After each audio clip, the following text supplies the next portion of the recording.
So then Jacob arrives in Padan, and pretty much the story's over, but I've got to grab this inlet here because this is how we get Rebecca and and his wives. Um, so he shows up, and people are rolling a stone over a well to feed sheep and stuff, and he asks them if who they are. They say they are from Iran. He knows that he's there now, and he says, "Do you know Nahor, his grandson?" He goes, "Yeah," and he's fine. And here comes his daughter Rachel with the sheep, and so. Look, he said, the sun is still high. It's not time for the flocks to be gathered in. Water the sheep and take them back to pasture. We can't, he replied, until the flocks are gathered and the stone has been rolled away from the mouth of the well. Then we'll water the sheep. While he was still talking with him, Rachel came with her father's sheep, for she was a shepherd also. When Jacob saw Rachel, daughter of his uncle Laban, and Laban's sheep, he went over and rolled the stone away from the mouth of the well and watered his uncle's sheep. Wasn't that nice of him? That's that's nice. So he helped to water her sheep when she showed up. Well, let's see what the next line is here real quick. Um, then Jacob kissed Rachel and began to weep aloud. He told Rachel that he was a relative of her father and a son of Rebekah, so she ran and told her father. Yeah, if this guy out of nowhere started watering my sheep and then came up kissing on me and stuff. We said he was a relative and he wanted to kiss me. What the hell's going on here? Well, people back then used to kiss. French people kind of kissed the cheeky thing. I'm not sure that's what this was. This girl ran and told her father. As soon as Laban heard the news about Jacob, his sister's son, he hurried and met him. He embraced and kissed him. Maybe that was the Frenchy kind. Brought him to his home, and there Jacob told him all these things. And Laban said to him, "You are my own flesh and blood." So they are relatives.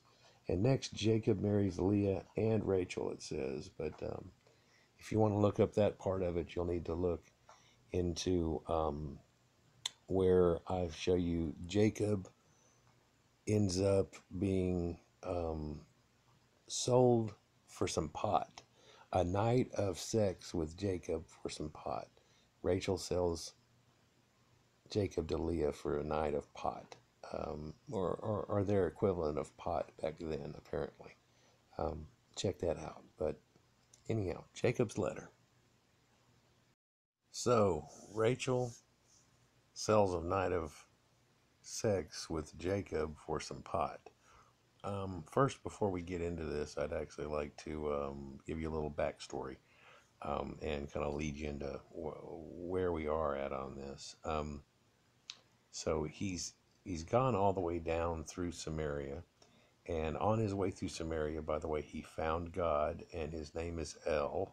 So that's the Canaanite God. And then he shows up here in what would be the edge of Persia or Lebanon, between the two somewhat. And he stays with the guy for about a month, and the guy says, "Hey, you know, you're not a slave, you're a relative of mine, so should you work for nothing?" After he stays for him a whole month working, he says, "Tell me what your wages should be." Now, Laban had two daughters, it says, ha. The name of the older was Leah, and the name of the younger was Rachel. Leah had weak eyes. Some translations of this said that she had very sexy eyes, like bedroom eyes or whatever you want to call them, you know, and Egyptian eyes. But Rachel had a lovely figure and was beautiful. Jacob was in love with Rachel and said, "Oh, well, hold on. Is this love at this point? I mean, he's done a couple of goat things. I'm not sure of the interaction of these people, but maybe he's in lust at this point. But we'll go ahead and go with it." And he said, "I'll work for you for 7 years in return for your younger daughter, Rachel."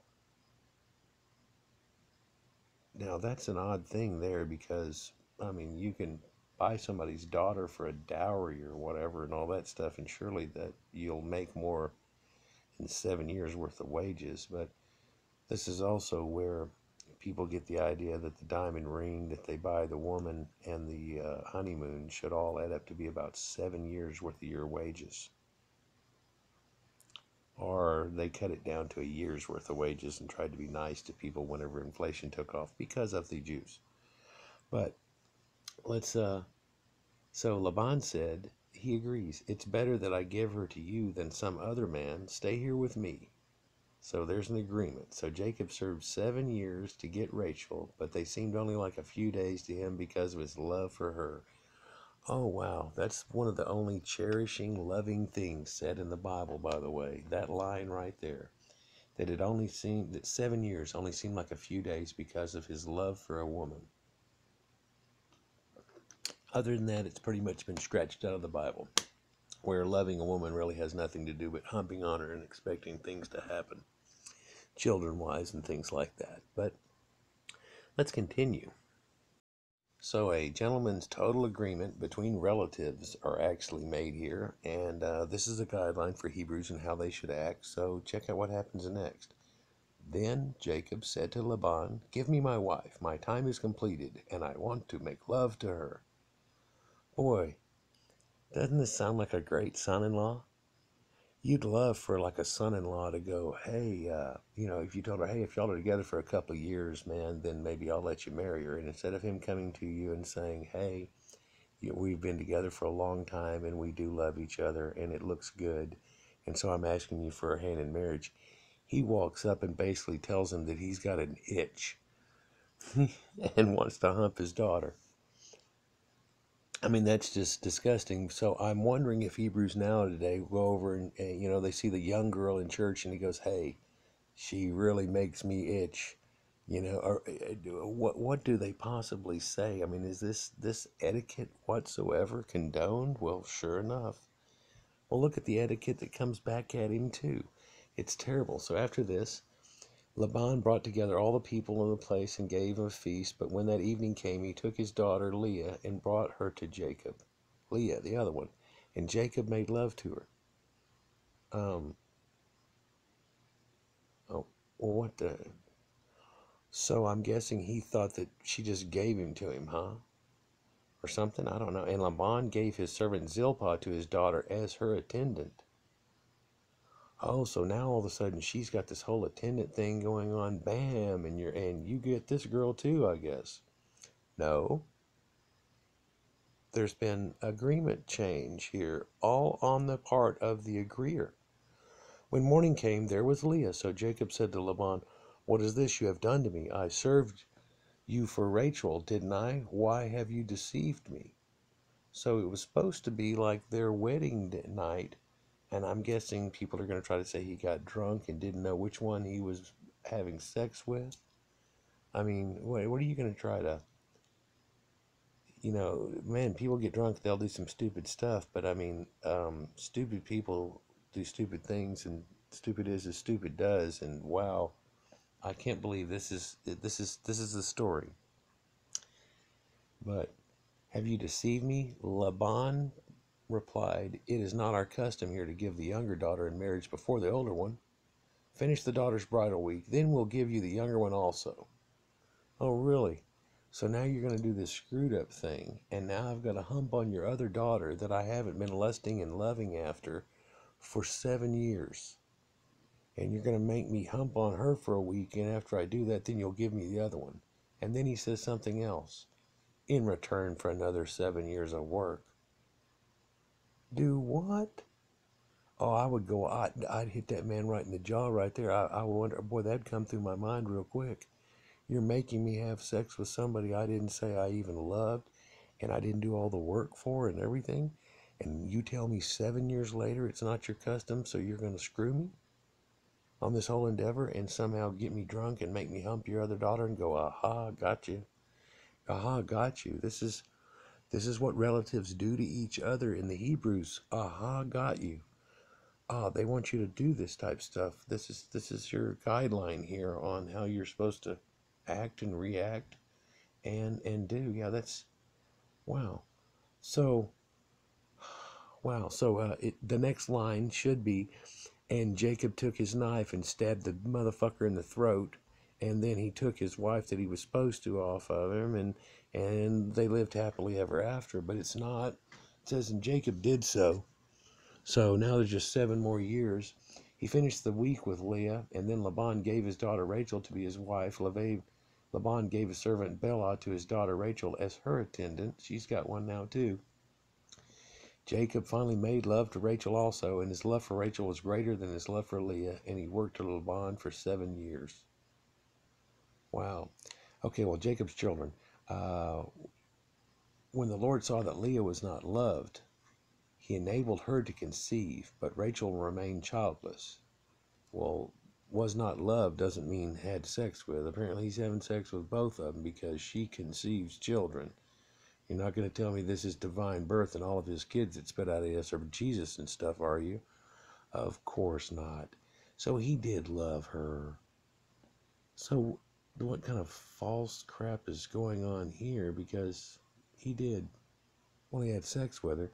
So he loves one woman, he's going to have sex with her. And what does he only have sex with the other one when the other one's on her period? Or, I mean, we don't need to go all there, do we, people? But at the same time, I mean, what is this?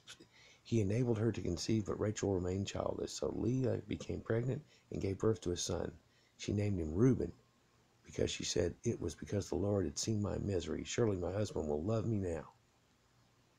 Because you've had a kid? Apparently he loved you before, or you wouldn't be having a kid.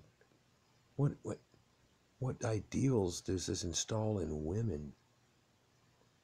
She conceived again, and when she gave birth to a son, she said, because the Lord had heard that I am not loved, he gave me this one too. So she named him Simeon.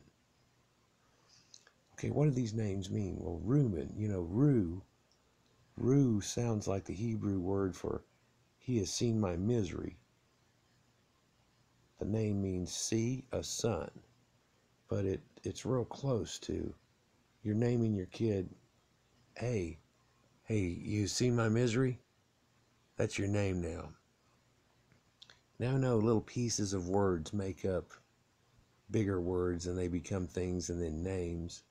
And of course, our names now are usually words that are not other words, I mean, you can have a girl named April and a girl named Paris and all this type of thing, but usually, you know, Jeff and Fred and all these names that you hear are not actually a word that means something. And one thing that's real important, people, if you have a decent brain, you don't name your kid "Seen My Misery."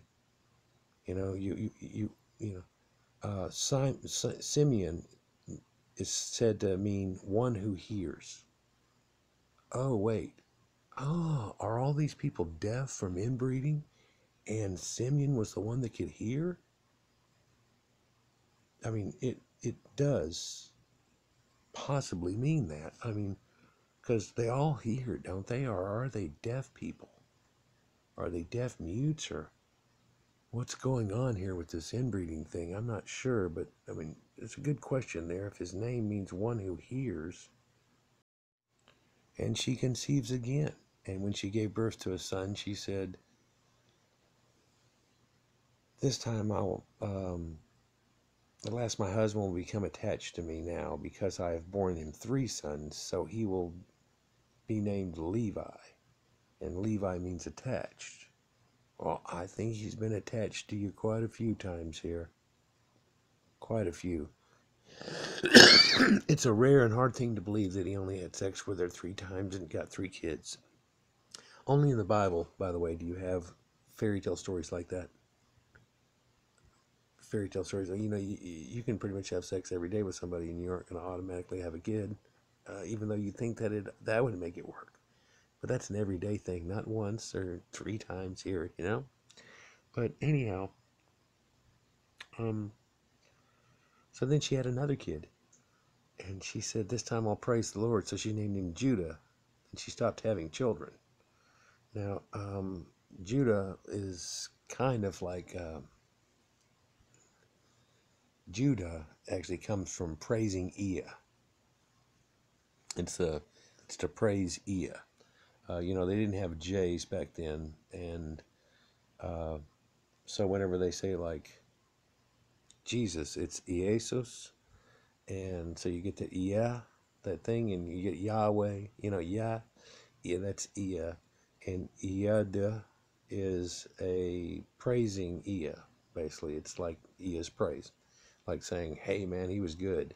Of course, back then, in the Sumerians and stuff, praising somebody was like, man, he was a good man. But it wasn't like worshiping him. I guess you can attempt to equate the two, but of course we see the difference. You tell somebody that Emmitt Smith is a great football player. We're not worshiping Emmitt Smith. Even if we build a statue to Emmitt Smith, and every year at the Super Bowl, everybody's supposed to walk by it and everything, and we're praising Emmitt. There's still no worshiping Emmitt Smith. It's praising the fact that how good this man was, but it is not worship. And is that false idol worship right there? Well, then we're all in trouble, and God shouldn't have given us the ability to make sculptures or anything, or maybe he shouldn't have made football, or you come across with some stupid connotations after that. And let's just leave it alone, because Emmitt Smith was a great guy, and I would walk by a statue and I would like go, there he is right there. And I've actually met him a couple of times. I live in Dallas, and yeah, I knew a lady that needed help putting in blinds in her house, and I helped her do it. He'd probably remember who the hell I was now if he remembered that. And then we also worked on his aquariums for a while.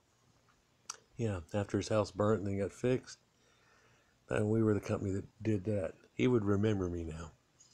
I never got my football signed, damn it. But anyhow, let's continue. Now we're at Genesis 30, and Rachel saw that she was not bearing Jacob any children, so she became jealous of her sister and said, give me children or I'll die. It says that in the Bible, and Jacob became angry with her and says, am I in the place of God who has kept us from having children? In other words, we keep having sex. It's just you're not having, maybe you're not infertile or anything. So then she said, here's Bilhah, my servant. Sleep with her that she can bear children for me, and I too can build a family through her.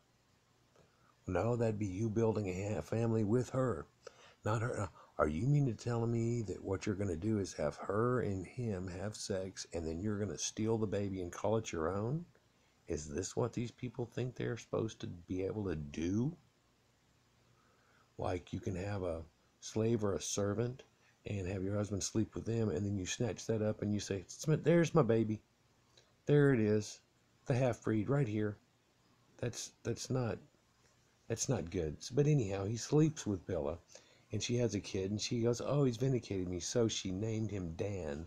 Now, if we look at down here, Dan supposedly means, wow, he has vindicated. That's what Dan means. So I can't find that it's possible that somebody would name their children the names that these things they say. He is vindicated. And this little kid, he's 3 years old, running around there going, hey, he is vindicated. I mean, what are you trying to tell me here? I mean, it's just silly. It's silly that they have these names attached to these people. Vindicated. He has vindicated. Wow, why would... Vindication. This is an important thing to these people. I must be vindicated. So now Rachel's servant Bilhah has another kid. So he's just humping all these ladies. It's all cool. I mean, it's a polygamy here. They're just able to have lots of kids, lots of wives. It doesn't matter. Everything is just all go whole hog anyhow. Even though it's not even a wife, it's a servant. Well, he took her for a wife. What does that mean? Well, all you got to do is poke her, and now she's yours. And what do you do? Put a ring in her nose? Yeah, you put a ring in her nose. Really, ladies, how do you feel about that? Some of y'all might have some piercings, but how would you feel if you got a ring in your nose? Like I could attach a string to it and tug you along. There's no fucking ring in your nose. Really, that's these people. Which, that's what we do to cows and stuff. So you're being treated as cattle. You're a cow. How would a woman like to feel like a cow? That's really disgusting. Here's your history. And if it's not your history and you're not Hebrews or Israelites, it's what you're worshiping and saying, this is our backbone. Here we go. This is Genesis right here, people. This is telling you this is the way it goes. Anyhow, she had trouble struggling with her sister, so she named him Naphtali, which means her struggle. And actually it ends up being an Egyptian word, so it makes you wonder where all this is coming from. And it's real close to the Nephilim, too, by the way. Anyhow, when Leah saw that she had stopped having children, she took her servant Zilpah and gave her to Jacob as a wife, too. So now you dump on her. Leah's servant Zilpah bore a son, And Leah said, what a good fortune. So she named him Gad, right? Gad. So what does Gad mean? Well, let's go down here and look real quick. Gad means a troop is coming. No, no, no, I'm sorry. Good fortune or a troop. A troop is coming. Yeah, that's right. So that's weird. So now you're going to name your kid, name your kid Gad. Sounds a lot like God. In fact, if I just make the ass sound different, that is God. Oh, but okay, so, but, yeah, that's what his name is. Then Leah's servant bore Jacob a son, and Leah's so damn happy, she calls the kid, she says happy, she named him Asher, which they say means happy, but Asher is the name of an ancient Sumerian god, straight up. So, where do they get the name from? There you go. During wheat harvest, Reuben went out in the fields and found some mandrake plants, which he brought to his mother Leah. Rachel said to Leah, please give me some of your son's weed. Now, mandrake, here's where we get the real story at, people. Mandrake gets you high. You can look this up. It causes hallucinogens and things. It's something very kin. It's something that you have to only take a little amount of, too. If you take too much, you'll become sick. It's something that you just do a little of and get high with. It's put in remedies and stuff. It's part of the witch things. You've heard of mandrake root before, probably. And so here it is. So here's where she trades her for some weed. It's at 15. But she said to her, wasn't it enough that you took away my husband? Will you take away my son's weed too? Very well, Rachel said. He can sleep with you tonight in return for your son's weed. So when Jacob came in from the fields that evening, Leah went out to meet him and said, you must sleep with me, she said. I have hired you with my son's weed. So he slept with her that night. Do what? Yeah, here you go. I mean, you can do this again, but during the time of harvest of his mandrake weed, he ended up chopping his crops, getting it all ready, and she wanted some of it so bad that she said, well, Jacob can sleep with you tonight if you give me some of that weed, some of your son's mandrakes. That's what she wants it for. That's it's weed. It's basically something that'll get you high. So aren't these great people in your Bible? This is great. And they're going to trade a night of debauchery if you'll just give me some weed, man. It almost sounds like a crack addict or somebody that wants something so bad. She's like, dude, I tell you what I'll do for some of your weed. So there's your story of Jacob having a night of debauchery. Of course, apparently he doesn't care. He's screwing all these girls, and they're like, oh, I gave some weed to her, so you got to screw her tonight. And you're like, cool. Cool. I get to hump on somebody new. I mean, hey, guys. I mean, wouldn't you love it if women were so stupid and foolish nowadays that they actually allowed you to have multiple women and just go around humping on anybody? And you can make a deal with her like, hey, man, I'll take you to that play you wanted to see if you'll let me hump that girl over there. And, or how about the woman? No, no, no. The woman says, I want to go to that play so bad, and not only will I do things for you, but pick out a woman. You can just, I mean, really? Really? Yeah, it's what that harkens to. It really does. That would be the starting of your Sodom and Gomorrah attitude all through this right here. Thank you. This is said to be a painting of whenever Laban was choosing to give him the other daughter.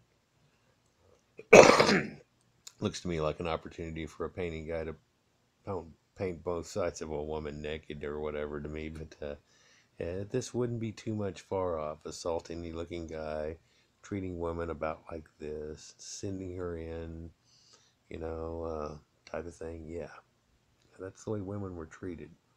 Yeah. People say silly things too, like you were just allowed to have a harem of women back then, and other people have justified it saying by all these stupid wars and killing off that we're very few men and lots of women, and to help repopulate for the wars to come, that it was very natural for you to just try to have as many wives as many kids as possible.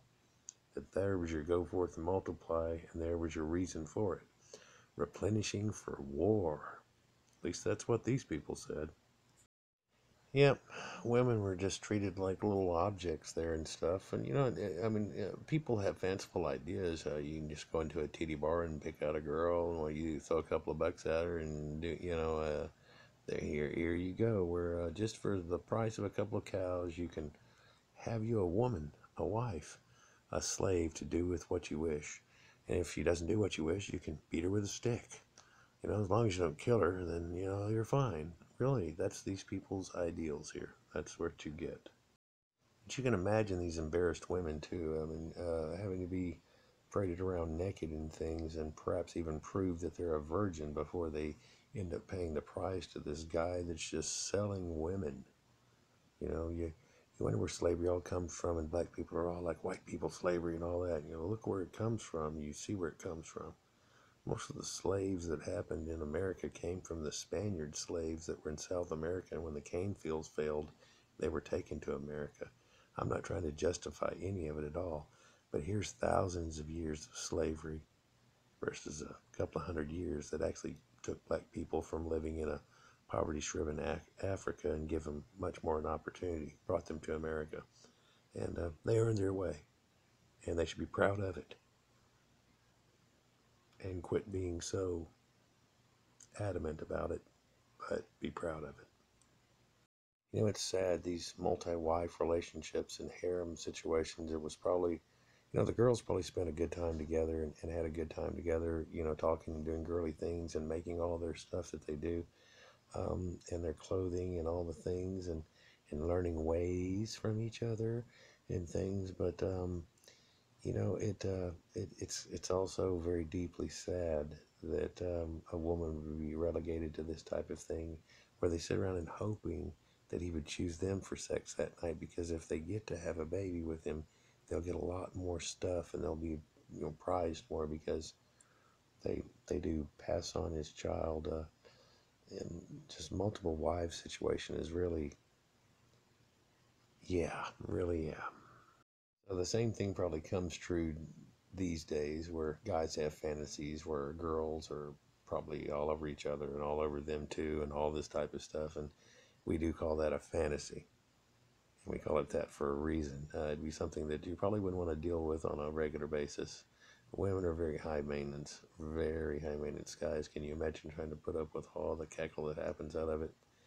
That leads one to say something stupid like, no wonder they used to beat him with a stick. And, well, you brought all this up on yourself. Look at you. You're an idiot. You try to have multiple wives and do all these things where there's supposed to be a devotion. There's no real marriage at this point either, by the way, people. There's a ring in a woman's nose. There's no marriage. There's no sacred marriage at this point. With any of these people's culture we're looking at, we can look at other cultures and see things where women are respected, but you can't find it in the place where you seem to want to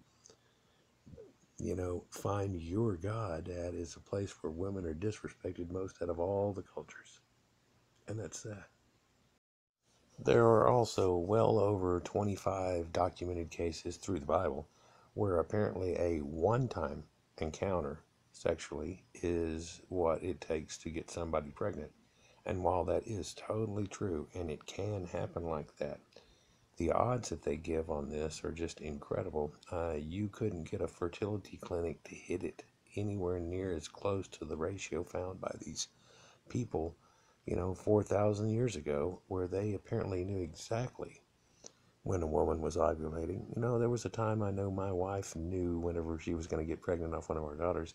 Is this what we're talking about? And they're pinpointing this time, or doing something like that, or the people know fertility cycles, so they're looking at that. But the odd thing here is that she just gets with him one time, and next thing you know, she's pregnant. And this one, and he sleeps with her once, and she gets pregnant.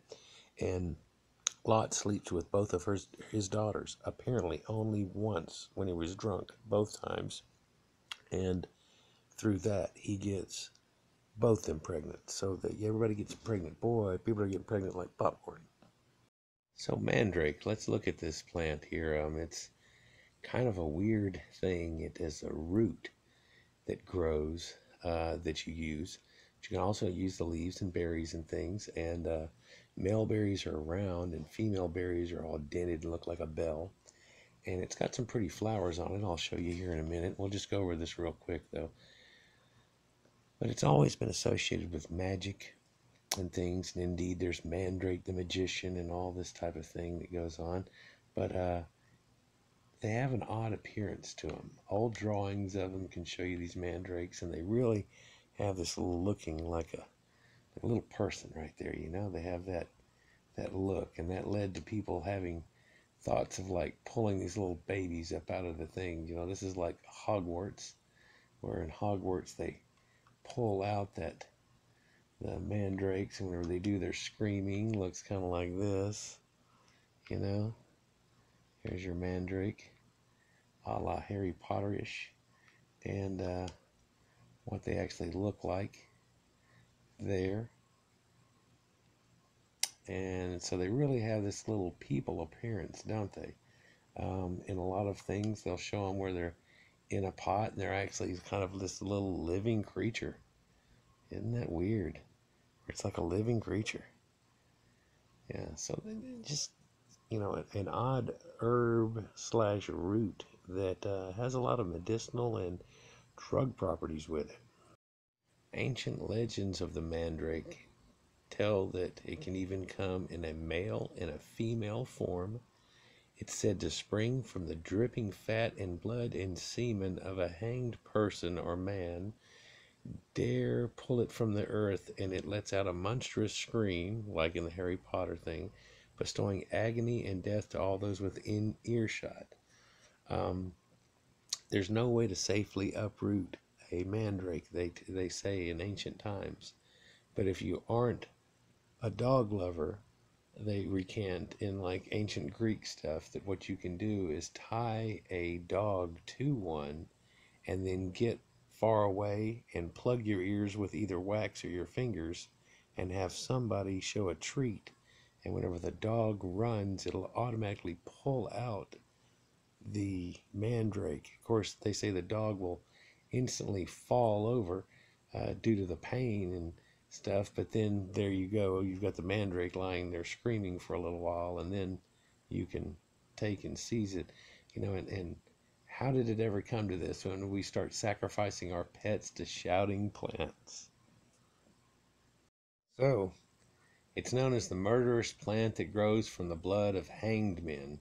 And ancient drawings and frescoes and things will show you this man plant here with a little Indian headdress type effect. It looks like a flower quite a bit, and all these accoutrements that go with it.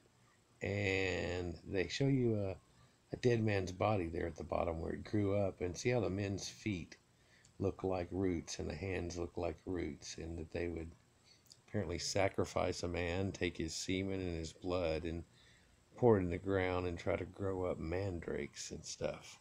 And they said that's where it came from, you know, just like they didn't know where mushrooms came from. They just popped up out of nowhere, and they had all these fanciful ideas about fairies and toadstools.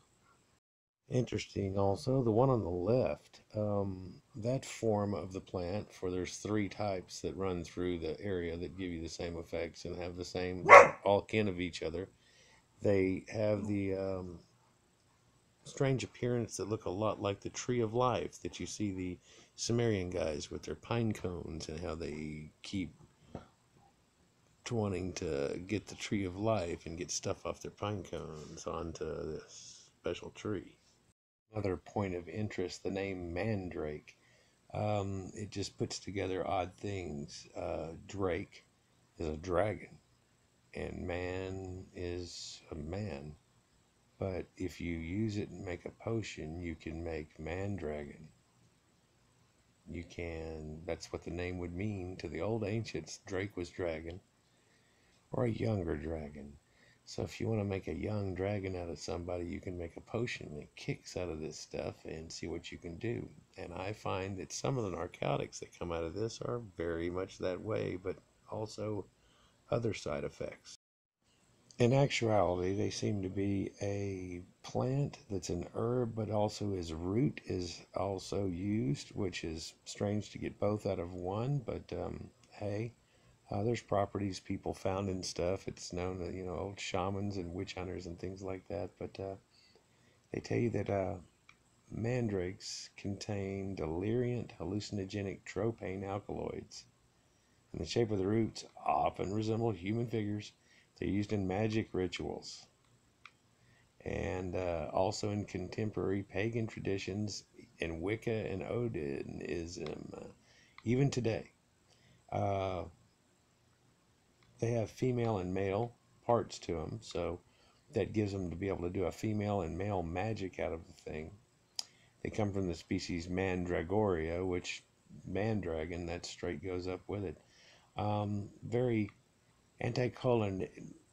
I can't even pronounce that. Anticholinergic. Anticholinergic. There you go. And what does that mean? Well, there's a lot of things that'll, like, it stops diarrhea. You can make some stuff that'll stop diarrhea uh, and stuff, with it if you take it in a very small amount. But then again, you're going to trip whenever you do take this stuff. It's not good. If you take too much of it, it can lead to asphyxiation. And accidental poisoning is not uncommon. So it's not something that you don't want to mess with, because you really can't, without medical equipment and knowing what the hell you're doing, you can't figure out if you're getting a little bit or a lot, or how you get, and what you get, even if you do the same thing over and over again. So not something to be messed with. It's said to excite delirium and madness. It's people who pull this route, they say, will be condemned to hell. Mandrake chunks was often made into little amulets, which were believed to bring good fortune. They cure sterility in people and stuff. This thing was used in love potions also, and I've seen a few things that have it definitely listed in the love potion. So it tries to be a love plant that's in there. And so in the Bible, where Jacob is hooking up on some of his weed here, that's what it basically means in the Bible. Two references are duodim, literally meaning love plant. The Septuagint translates it as mandragoras, the Vulgate Shaw Septuagint. So this is whenever they want to use the mandrake and stuff, and the literal meaning of it be love plant. So she's going to do something into it and make him love her, or do some love sex thing with drugs. Sure enough, in Genesis 30:14, I just showed you, the eldest son of Jacob and Leah finds mandrake in a field. Rachel, Jacob's infertile second wife and Leah's sister, is desirous of the weed and barters with Leah for some. The trade offered by Rachel is for Leah to spend that night in Jacob's bed in exchange for some of Leah's weed. Leah gives away the plant to her barren sister, but soon after, Genesis 14:22, Leah, who had previously had 4 sons, but had been infertile for a long time, became pregnant once more, and in time gave birth to 2 sons. This possibly gives rise to the idea that it makes you pregnant and everything too, but people are using it as a love drug and everything. So, yeah, kind of weird uses and everything for it.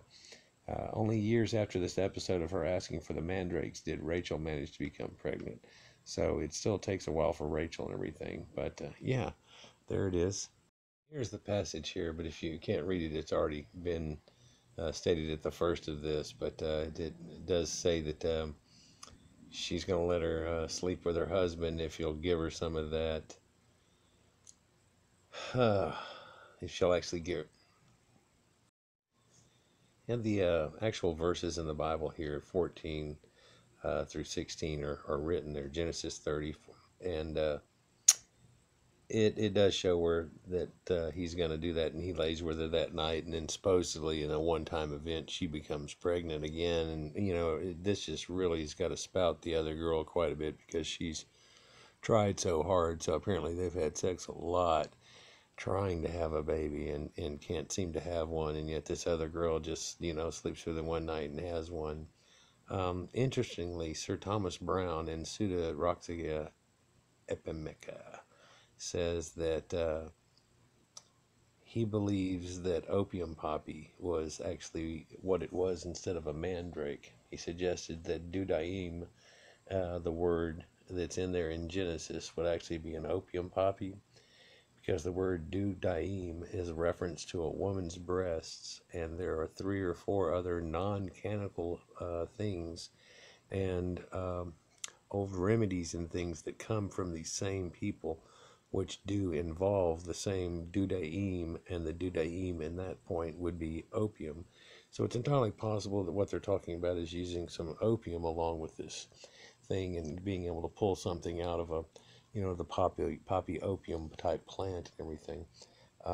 There's also other Bible verses that show it, like the Song of Songs in chapter 7. It tells you that the mandrakes give a smell at our gates and all manner of pleasant fruits. And you can say what you want about it and that they were really conscientious about it, but the other effect is that they weren't possibly doing it in all a great manner, and that other people um, have used it for strange effects, and they probably were too, also in the Bible. And it's really rampant in witchcraft and things. I would say a good probably 1/5 to 1/3. It just depends on what you're supposedly trying to do and whether this is a potion or not. I mean, it's not something you just burn away for nothing. It's something that you definitely imbibe or drink or utilize in one way or another to get the effects off of it, whether it brings you closer to God or it ends up getting a desired effect out of the person. You can put people to sleep with this very simply and get people to nodding out, things like that. So I guess it could be the early date rape drug if done correctly. Of course, just slightly incorrectly, it could kill people. And so that's, really a weird occurrence here. Josephus, here's a weird one for you. The famous Jewish scholar and everything, the one that was around at the time of just shortly after Jesus, he was born, 37 to 100 AD, and he was there at the Jewish revolt in 69 AD and helped to get a man down off a cross. But we won't go there today. We'll just tell you that he tells you that if you want to get a mandrake up without dying, a furrow must be dug around the root until its lower part is exposed. Then a dog is tied to it, after which the person tying the dog must get away. And the dog then endeavors to follow him, and so easily pulls up the root, but dies suddenly instead of his master. After this, the root can be handled without fear. And, people can yank them up today left and right. I don't understand what they're actually talking about, and because that's just not really accurate. But strangely enough, all the way up until 1600s, you actually see these representations here that show where it looks like a little man buried in the ground, and there's that dog, and you got the dog tied up. And so what you do is you put a bowl of water there and you tie the dog up to it, and then you run away, and then whenever he turns around and sees you and tries to go after you, it kills the dog and it won't kill you. Isn't that strange? And look at the representation of the one in between the man and the one buried in the ground that looks kind of tree alive-ish. That's the way a big one looks like, more of a mandrake. So, anyhow.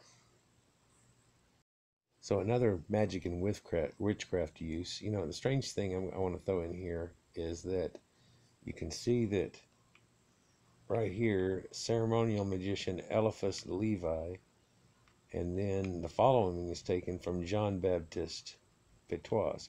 So John the Baptist and Levites are doing this type of thing here and stuff. Well, no, it's not them. Of course, this is later, hundreds of years later, but at the same time, these people that have these names, they apparently claim this gnosis, and they have these names that they're touting, and they tell you what to do with them.